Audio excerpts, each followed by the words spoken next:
Good morning everyone. So today we will read topic modern periodic table. ठीक है, तो आपको पता है कि जो मॉडर्न periodic table है वो किस पर बेस्ड थी? Atomic number.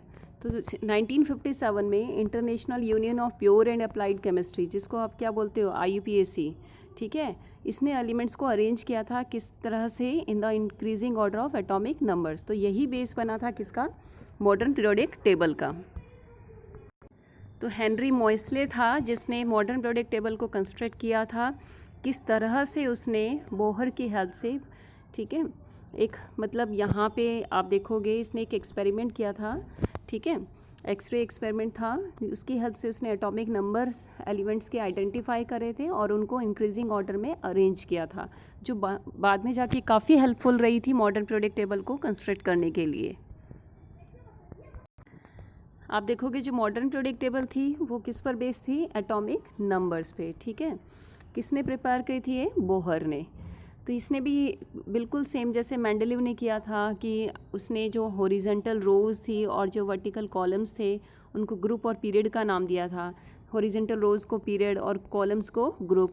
In the same way modern ने भी एलिमेंट्स को ग्रुप और पीरियड में डिवाइड किया था। तो अब यहाँ देखो उसने कुछ ग्रुप्स की किस तरह से उसने कैटेगराइज किया था।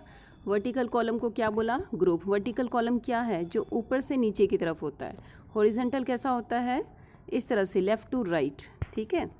तो आप यहाँ देखो उसने बोला था कि जो 1 to 2 ग्रुप यानी फर्स्ट और सेकेंड ग्रुप और 13 से 17 इनको क्या नाम दिया था? रिप्रेजेंटेटिव एलिमेंट्स, क्योंकि यही पूरी पीरियोडिक टेबल को रिप्रेजेंट करते हैं।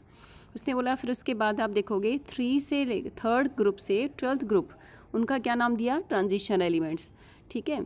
एटॉमिक नंबर 57 से 71 ये एटॉमिक नंबर ऊपर वाले ग्रुप थे, इनको क्या बोला? लेंथेनाइड्स। 89 से 100 फ्री वालों को क्या बोला था? एक्टिनाइड्स, ठीक है। जो लेफ़्ट साइड में थे उन्हें क्या बोला? मेटल्स। लेफ़्ट साइड में कौन सा पार्ट हो गया? इधर वाला। और जो राइट हैंड साइड में थे वो उनको क्या बोला था? Non metals. तो इधर वाले पार्ट को बोला था उन्होंने नॉन मेटल्स, ठीक है। उसके बाद देखो ग्रुप 1 को उसने एक स्पेशल नाम दिया था, दैट इज़ एल्कली मेटल्स। और जो ग्रुप 2 थे उनको बोला था एल्कलाइन अर्थ मेटल्स। तो मॉडर्न पीरियोडिक टेबल ने आप देखोगे जो हॉरिजॉन्टल रो था उसको क्या बोला था? पीरियड। कितने पीरियड्स थे उसमें? 7 पीरियड्स थे, ठीक है। और हर पीरियड जो है start with different principal quantum number. Different principal quantum number से स्टार्ट हो रहे थे, जो आपने लास्ट चैप्टर में किया था। तो आप यहाँ देख लो किस तरह से फर्स्ट पीरियड उसने बताया था कि इसमें कितने एलिमेंट्स हैं? 2।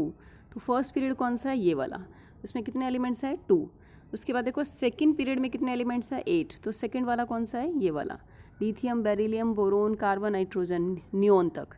तो इस तरह से उसने हर पीरियड को क्या करा था? कैटेगराइज किया था। तो देखो आप हर पीरियड का अलग अलग नंबर है, प्रिंसिपल क्वांटम नंबर ही होता है ये। तो ये लिखा ना 1 2 3 4 5 6 7, ठीक है। तो इस तरह से उसने 7 हॉरिजॉन्टल्स रोज दिए थे जिन्हें उसने क्या बोला था? पीरियड। तो उसने बता दिया यहाँ पर सभी को, ठीक है, कि थर्ड में कितने एलिमेंट्स थे? 8, फोर्थ में 18, फिफ्थ में भी 18, सिक्स्थ में 32, ठीक है। बाकी जो बच गए वो 7th में थे। तो मॉडर्न पीरियोडिक टेबल की देखो क्या एडवांटेज थी, क्या मेरिट्स थी, कि बहुत इजी हो गया था एलिमेंट्स को क्लासीफाई करना, ठीक है, जिसकी वजह से उनकी प्रॉपर्टीज़ को इजीली डिटरमाइन कर सके थे हम। तो उसका देखो ये सबसे मेन बात तो इसकी क्या थी कि किस पर बेस्ड था? एटॉमिक नंबर, ठीक है। उसके बाद इसको देखो इजी हो गया था टू लर्न, ठीक है। उसके बाद देखोगे आप नेक्स्ट इसमें लिखा हुआ है it is easy to remember the properties of elements. भी वो ईजिली क्लासीफाई कर पाया तो उसकी प्रॉपर्टीज़ को लर्न करना भी क्या हो गया था? बहुत ही ईजी हो गया था। उसने क्लियर डिवीज़न दे दिए थे 4 ब्लॉक्स के। कौन से ब्लॉक्स थे? जो SPDF, ठीक है। जो बहुत सारे डिफेक्ट्स थे जो मेंडलीव के आए थे वो भी इसने क्या कर दिए थे? इसको पूरा कर दिया था। बट इसकी भी कुछ क्या थी? डीमेरिट्स, ड्रॉबैक्स, ठीक है। वो क्या थी कि ये आज भी मतलब सेटिस्फाई नहीं कर पाया है पोजीशन ऑफ हाइड्रोजन की, उसको एल्कली मेटल्स के साथ रखा जाए या फिर हाइड्रोजन के साथ, ठीक है। दूसरी इसकी लिमिटेशन क्या आई थी? जो F ब्लॉक के एलिमेंट्स हैं जो नीचे आप देखोगे इस तरह से पीरियोडिक टेबल बनी हुई है, उसके नीचे यहाँ पर ये जो एफ ब्लॉक के एलिमेंट्स है इसको इस मेन बॉडी में नहीं डाल पाया, तो उसका भी इसने रीज़न एक्सप्लेन नहीं किया था। ठीक है, तीसरी जो लिमिटेशन आई थी, देखो वो हीलियम जो है उसका जो लास्ट इलेक्ट्रॉन है वो एस ब्लॉक में एंटर करता है, तो इसको एस ब्लॉक में ही क्यों नहीं रखा, इसे पी में क्यों डाला, तो ये भी एक्सप्लेन नहीं कर पाया। आप एक बार अच्छे से पूरी पीरियोडिक टेबल को देखो, ठीक है, किस तरह से उसकी शेप है। ठीक है, तो आप देखो यहाँ जो है लेफ़्ट साइड में उसको क्या बोला गया, एस ब्लॉक, जो राइट साइड में उसे क्या बोला गया, पी ब्लॉक, और जो इन दोनों के बीच में आता है उसे बोलते हैं डी ब्लॉक, और जो बॉटम में उसे क्या बोलते हैं, एफ ब्लॉक। ठीक है, कितने ग्रुप, कितने पीरियड हैं, किस तरह से उन्हें अरेंज किया है। ठीक है, तो अच्छे से इस पीरियोडिक टेबल को देखो, then only you can learn. Clear? So do up to this. Thank you.